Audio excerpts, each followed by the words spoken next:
see, filming on my camera here, so my camera, my phone, so it looks a little different, slightly different angle. But I skipped one burst of buying that I don't know. I must have had, a stack like this, and I just couldn't deal with it, so I ended up putting it away and not sharing it. So, I mean, I know who cares, right? And I also had a pile of stuff back there that I'm getting rid of. And I thought maybe I'd go through all the stuff that I'm getting rid of. But now that pile's got too big. So I don't feel like doing that. So here's just the latest stuff that I bought. This is, you can see it, Blues and the Abstract Truth. Oliver Nelson. This is the new Vital Vinyl release. Got this down at the Princeton Record Exchange. Made in the Czech Republic, it says. $23. Again, Vital Vinyl. They say original label, original tapes, original sound and design. That sounds a bit like a dodge to me, and I believe these are cut from high-res files. But the only other version of this album I have, I think, is an EU pressing, which was probably cut from a CD. So I haven't done an AB, but I'm thinking this is a nice improvement over that. Sounds very good. Listen to it. So, I mean, I would recommend it. I've been getting into Spirit a lot past year or so. And this is the album. I don't know too much about the history of Spirit, but the driving force was what, Randy California? Sort of hard to forget that name. And I believe this is after he left. I don't know how that all went down. But this was sort of highly regarded, even so. It's a little more just straight blues rocky, which I don't really like. So I got to listen to it a little bit more. Not sure about this one yet, for my taste.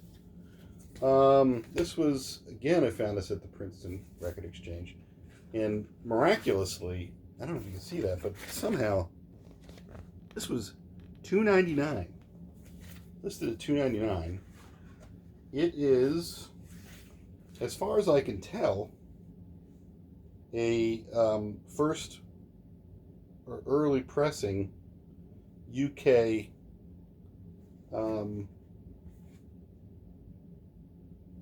pressing. And I can't remember, when they went from pink label to pink rim. So, I could be fooling myself there. But I thought I looked up the matrix.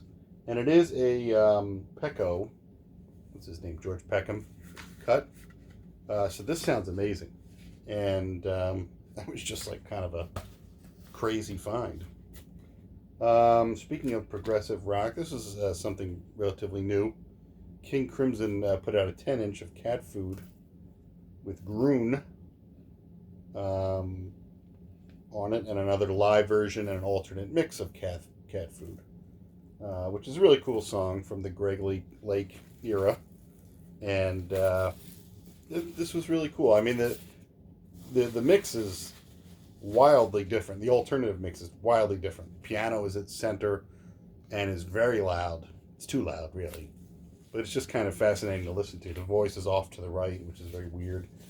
And it's definitely worth having, I thought. Another one I found in Princeton, which is the flowering of the original Charles Lloyd Quartet, Speaker's Corner. It is a Speaker's Corner release. And this is a live recording. I have Forest Flowers, the only other Charles Lloyd I have, but that's great. And this is really great too. Highly, highly, highly recommended. And this is wonderful sounding, as you'd expect from Speaker's Corner. They're all analog, and they're just beautifully made. Cut in Palace, Germany. Speaking of Spirit, I was able to finally track down first album. You do not see this a lot. At least I have not come across it a lot. And this is great. This is one of the, again, I think all the Randy California albums that I can tell are really terrific, and this is no exception. Just totally unique. They are not a straight blues band and blues rock band, and they've got just a different, I don't want to say psychedelic touch to them, because I think that even doesn't do it justice. They seem thoughtful, And Jimmy Page was a big admirer, apparently, and I think even ripped off a song on here for Stairway to Heaven. Can't remember which one it was, but the opening intro is pretty darn close. Far be it from Jimmy to borrow anybody else's work, but in this rare case, he did. Apparently, I don't know if there was a lawsuit on it, but anyway, this is a great album. Track this down. This is an 80s Blue Note of Smokestack, Andrew Hill, who I've come to love. We got a few albums on the back, Black Fire, Judgment, and Point of Departure, all of which are great. He really is in, if you don't know, he's kind of, I love Bud Powell and I love Thelonious Monk. Bud Powell's my favorite, but I love Powell and Monk. And to me, he is sort of a combination. He draws the best of both Powell and Monk. So his stuff is really great. So I'm getting more and more of the Andrew Hill as I find it. Here is an amazing find, which I'd never heard of. This is Oregon, Music of Another Present Era, which is a great title. One of those great 60s titles. And you gotta dig these guys. Not pretentious at all. But this is pretentious in the best possible way, I guess, which would make it not pretentious.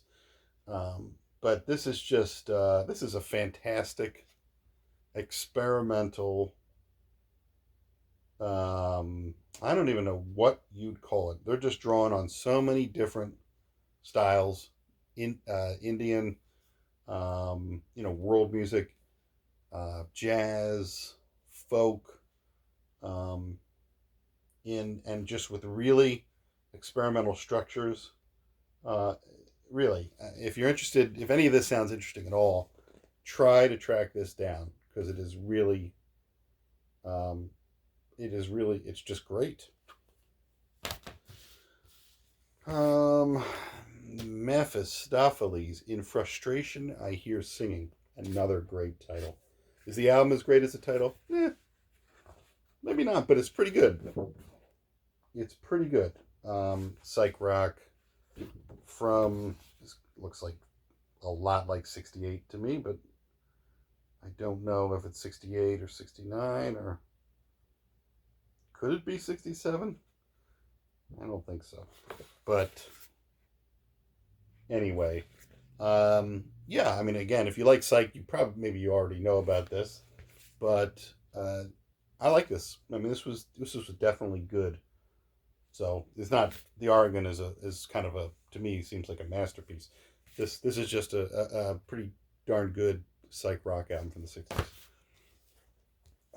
Change of pace. Jimmy Buffett, Floridays. Kind of an easy rock phase for Jimmy Buffett. But songs are pretty decent. And it really just comes down to the songs. If you like Jimmy Buffett, you like when he's really on with his songs. And this is pretty good. I wouldn't say it's, his best album or one of his best albums, but it would probably be like, in the second tier. It's getting a little more into Rush.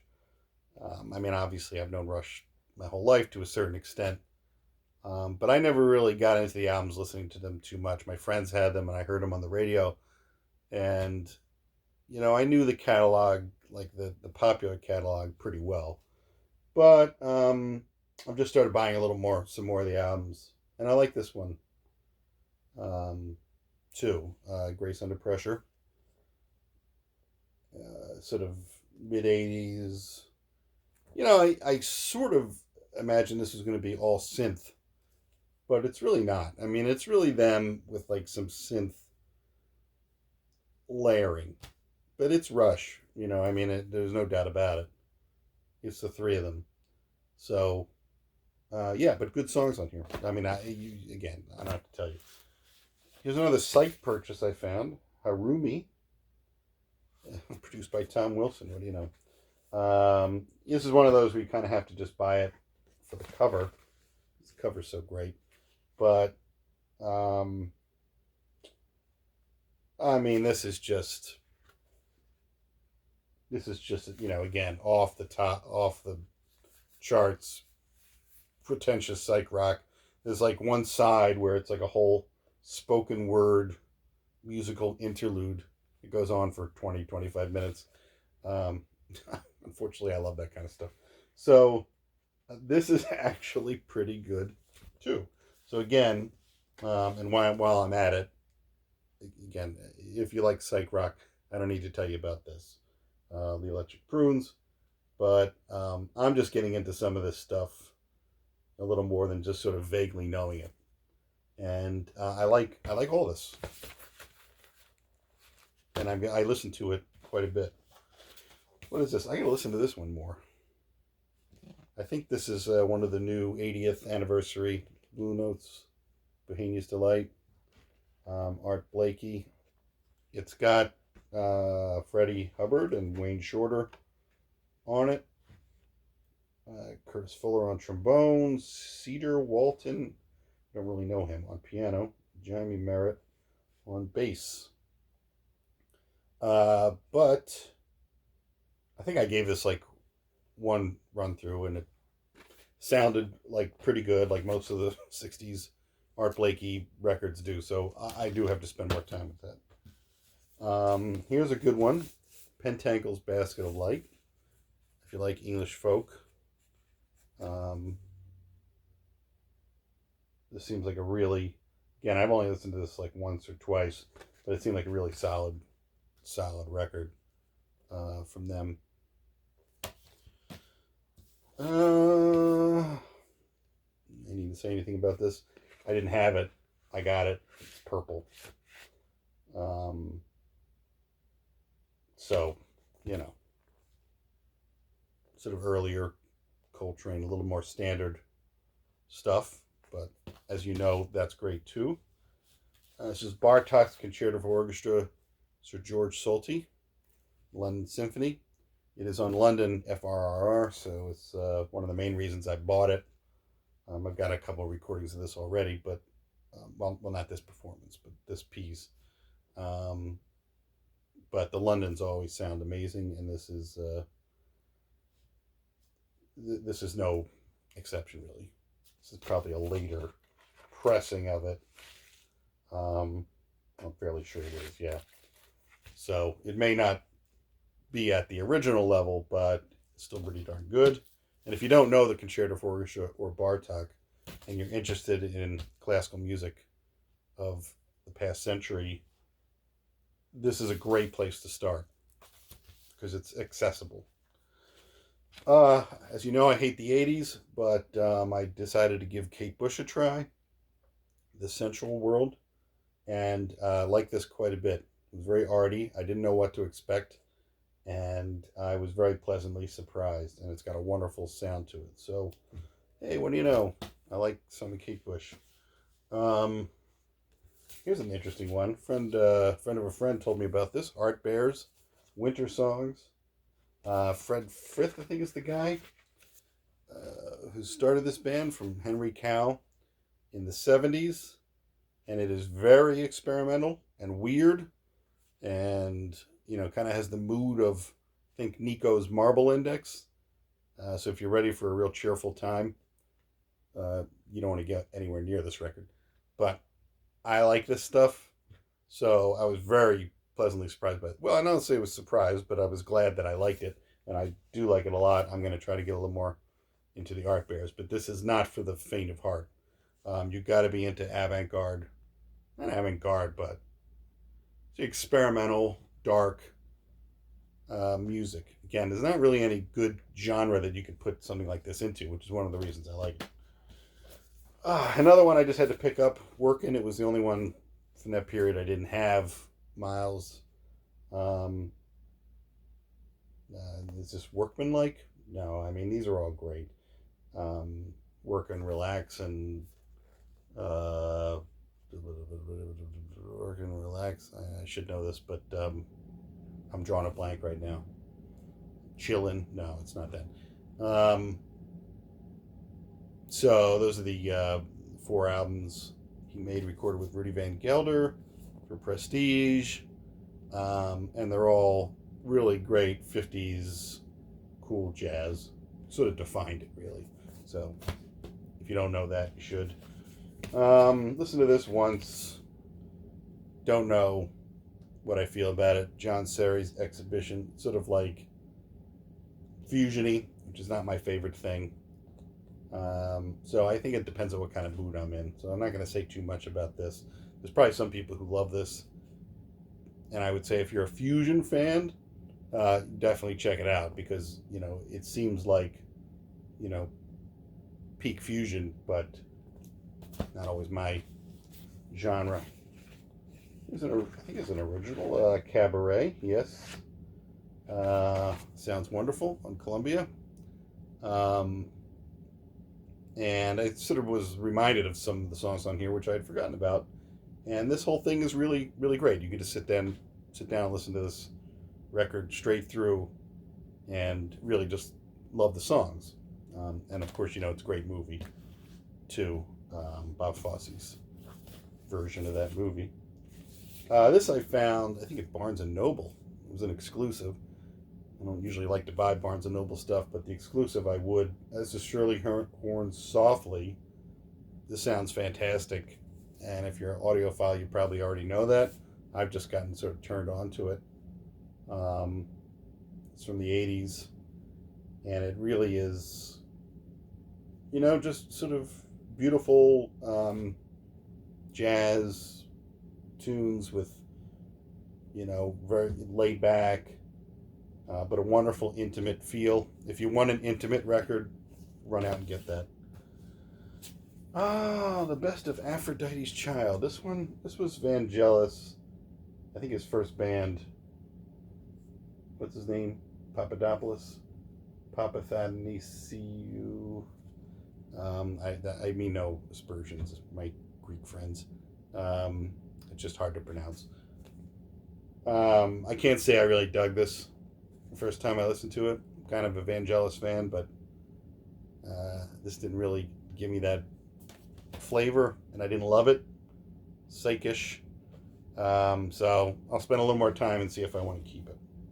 And I pulled this out by mistake. But this is my Max Weinberg signed version of Born to Run, which I had just in my display case anyway. So anyway, that's all I got for right now, thankfully. And hopefully I'll do this again sometime. Bye.